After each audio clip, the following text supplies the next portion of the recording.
Yeah, just 4 days now till Scotland take on the host Germany to kick off a month of football, which of course is live on talkSPORT. England heading to the Euros, fresh if that's the word, off the back of being booed off at Wembley. What is that about? Why would you boo them off after the 1-0 defeat against Iceland? Look, it was disappointing. We know it was disappointing. But you don't boo your own team a week before they have their first game in the Euros. It's nonsense. Gareth Southgate, however, told talkSPORT afterwards that he, if not me, can understand the fans' reaction. Well, I don't blame them. We have to accept that tonight we didn't play well enough. So I don't think we can complain about an adverse reaction when we don't play well enough.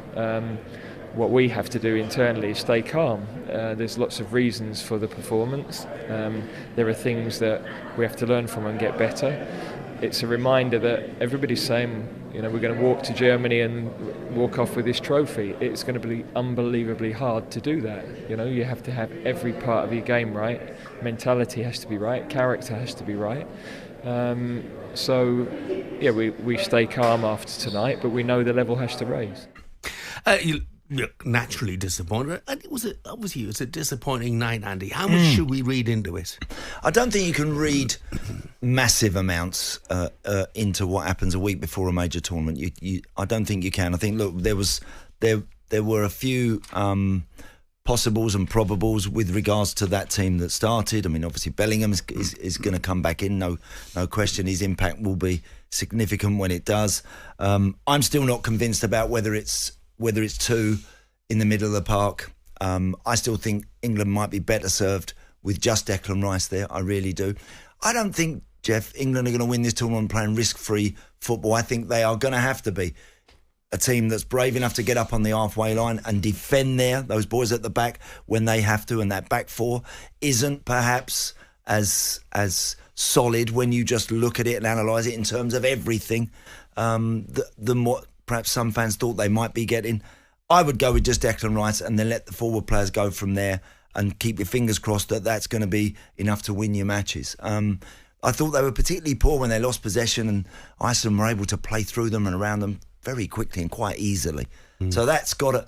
But those levels a week before a tournament, it's not uncommon for that not to be quite there. So I think that they'll dramatically improve.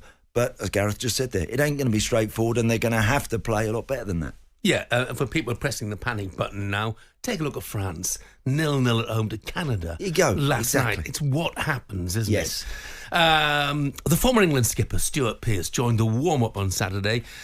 He and England fan John seemed to think a certain striker should start on the bench. The elephant in the room for me is that Kane should not start. In that he's better coming on second half with a bit more pace. We're not at it to start with. It opens up so many more options. It's something that I think won't happen if there was an injury to Kane. I think the England team would benefit hugely if that was the case. For him to come on, of course, later. It's a really good call. I really do. I think it's worth putting out there because Bellingham is used to playing as a dropped-off number 9, or can do. He's done that at Madrid.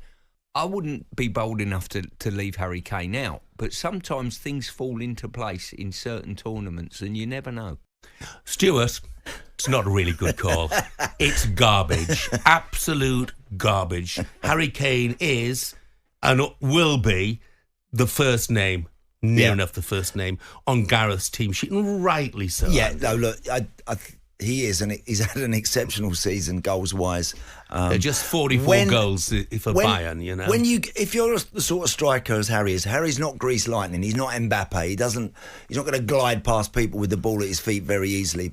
He's not that sort of guy. What he is an outstanding technical striker in the modern day game. He really, really is. And I couldn't imagine England doing well in this tournament without him starting every game. When England are flat and a bit dull and a bit lifeless, as it was the other day, guys like Harry Kane always look like they're plodding about a little bit. They do. And I think that I can understand in some ways people's reaction to that kind of performance from Harry Kane, but to leave him out is no chance. No chance. No chance at all. One position that could still be up for grabs. We'll talk about this a lot during the course of the morning. Should it be Bukayo Saka or Cole Palmer good call, on this the one. right-hand side? It's a difficult one, isn't it? It is a good difficult call. It is. Look, again, Cole Palmer's been exceptional, and Gareth's picked a squad here of players with kind of in form and players that have played had strong seasons for their clubs. So there's genuine. I can imagine, a lot of people trumpeting Cole Palmer and wanting him to start.